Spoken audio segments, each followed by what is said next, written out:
Hey everybody, it's Elvis here at the Baron's Finest, getting you guys a little something that I haven't done in a while. Um, I wound up having a win-a-box actually of the new set, new challengers. Wound up winning this box actually, and you'll be seeing the opening probably either before or after this video, probably before thinking about it. But yeah, I wound up winning the win-a-box, and I chose to play agents for my event of all things. I don't know really what possessed me to play agents. My friend like slash teammate, Lect, was just like, "Yo, play this deck because it's good." And I was like, "You know what? I'm gonna put my blind faith in you." A friend sent me a list from a long time ago when I was looking through stuff to play, and I was like, "Hey, I can update this, and I feel like it'd be strong." I originally was gonna be playing artifact agents. However, the dude I was gonna be getting my sanctums from wound up not bringing them. So I devised the backup plan that was this build, and this build obviously did it. So I'll go and show you guys my deck list and explain all my card choices and stuff. So to start off with, we play the two copies of Archer Christie, and I can actually adjust this slightly. Yeah, there we go. Wait, nope. There we go. Wait. Yeah, real professional. Adjust the camera mid-recording. Anyways, two copies of Archlord Christia. I felt like Christia was gonna be like a really, this is part of the main reason I just want to play this deck actually, because I felt that Christia was just gonna be like a really strong card. And it wasn't really like Christia that helped me when it just helped. Like Christia was always just a win more card, as weird as that is, but Christia did work, and I loved it. Three copies of Master Hyperion. Not really a card that did the most for me, as weird as that is. I don't know. It's really hard to explain it, but Hyperion was good. It was good all day regardless. I loved Hyperion when I drew it, aside from the times it clumped and I didn't see any of my agents. But Hyperion was just good. I loved it. I did play a different build of this, and I made the one Thunder King. Thunder King's 1900 point body was really relevant. I loved it all day. It didn't really do a lot per se, and really stun my opponent, but it helped kinda. Create logs. It helped me against my round 1 matchup, which was a Yu-Gi-Oh player. I wound up playing one Jupiter, mostly because I didn't know what else to play.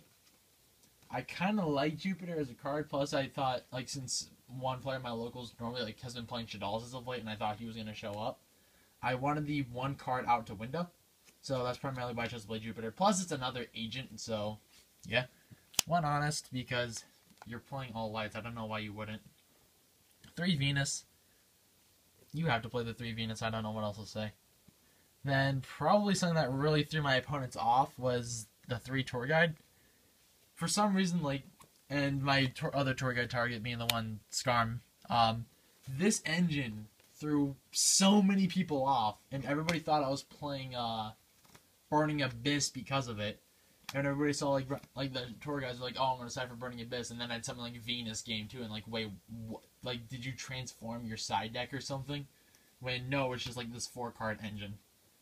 So this engine threw a lot of my opponents off, and it was honestly awesome, especially Skarm. Skarm was definitely an MVP all day. I absolutely love the card. Then a card I never saw all day was 3 Earth.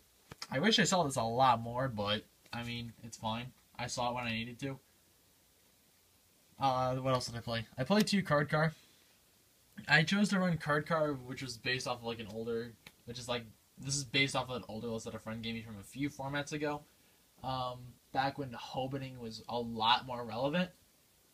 It was, when did he send me this list? It was around the time I think Hobbing was playing Mermails with Card Car in them.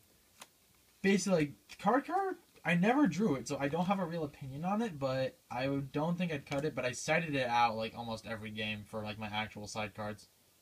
But I didn't really see a lot of them either. I saw some, but then the 3 obvious Shine Balls, because we had to play this vanilla. It never clumped, which is really weird. I expected this thing to clump on me, all day, but I never saw it clump.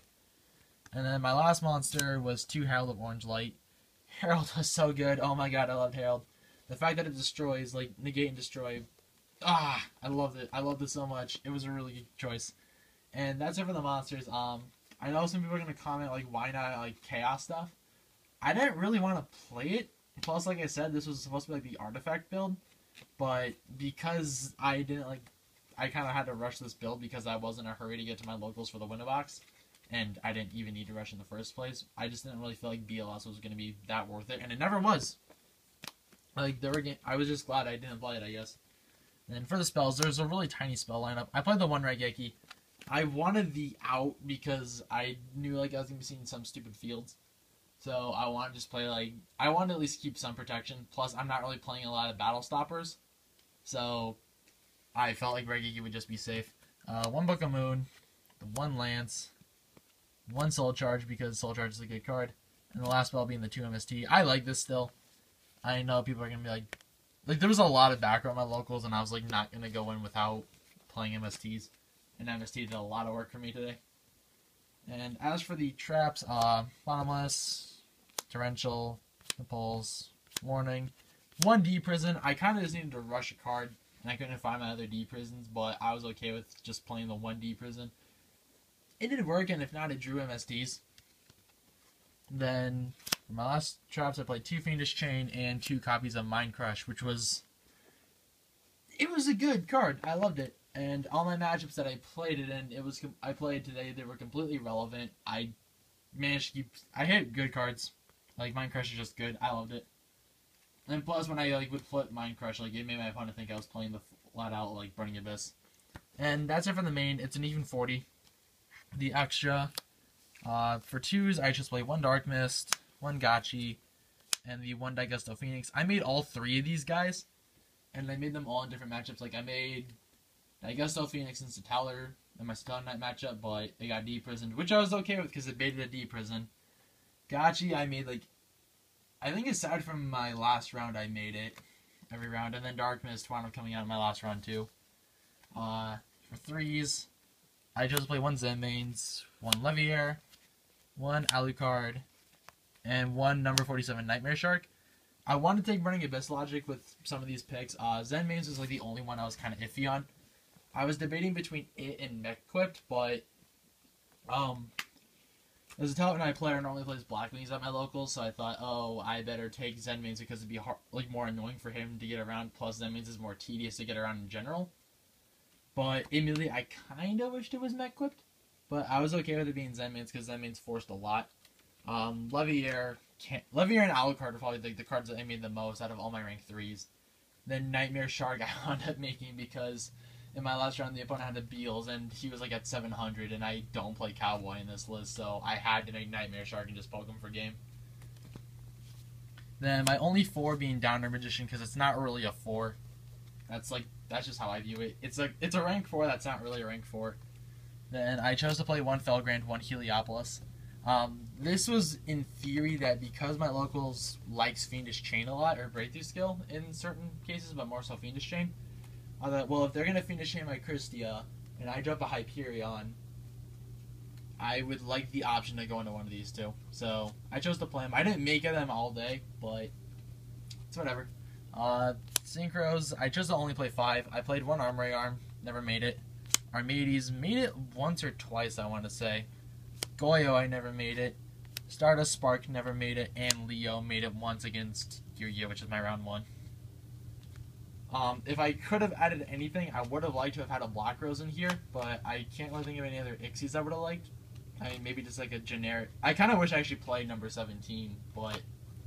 I don't know, I'd maybe drop the Felgrand and Heliopolis or just one of them or something. And for the side, this is probably the most rushed part of the entire thing. 2 Max C. Drew... Did I cite it? I cited against my round 1 opponent, which is Geargia, and it actually wound up being a game winner because I drew Earth and Grand Mole, and both those cards were game winners, and might as well show it. I did side 1 Grand Mole. Grand Mole was because I thought I'd be playing against a lot of I'd be playing at least Shaddoll once, and I just think Grand Mole's a generically good side deck card. The next card was Furio, and partially because I had a fear of a certain matchup, I wound up siding 2 Gores. Gores came in a lot, but I never drew it. But the primary reason for Gores is because there's a Shaddoll player that I thought was going to be picking up Cleafort before the event, even though he didn't wind up showing up anyways, so it's whatever. But I do like Gorz Millie. Gorz, in my opinion, is a really good card, and I would probably continue to cite it. One Dark Hole. I'm citing it in a decent bit, and it helped out a lot. Creature Swap. It's such a good card in this deck. I love Creature Swap. Oh my god. 2 Noblemen, because I fear the Shaddoll. Soul Drain, because this is a floodgate we can main and not care. 1 Memory of an Adversary. I didn't side this in all day, and I don't know how I feel about it. It felt okay, but 2 Fairy Wind. I felt like Fairy Wind was just going to be good for like opposing Floodgate, even though this deck really doesn't care as much for opposing Floodgate cards, because a lot of the actual Floodgates really don't hurt. Like, Macro and D-Fissure hurt, but they don't hurt as much, so I just really did not care enough to like actually keep playing them. And then the last 2 cards on the side were 2 Debunk. I didn't really play Decree or Wire Type or anything because I didn't feel like opposing traps were going to be that much of a threat, plus I had my own back row. So, yeah, I mean, that's pretty much my agent list of like this event. Let me know what you guys think about this list. I mean, I know it seems really off the beaten path, but like, if you guys have any suggestions or like things that you think I should consider, like, oh, like really good cards to test. I didn't really want to play the standard build though, just because. But yeah, I guess that's about it for now, guys. So I hope you guys enjoyed this deck profile, and I'll talk to you all later and hopefully get you guys more content. I'm not sure. Like, I just need to upload the deck profile of the Liberators from the Vanguard set, which you guys will see probably in about a week or 2. I want to say probably like 2 weeks by the time this video goes up. But well, no, probably like by a week by the time this video goes up actually. But yeah, that's about it for now, guys. So until next time, peace.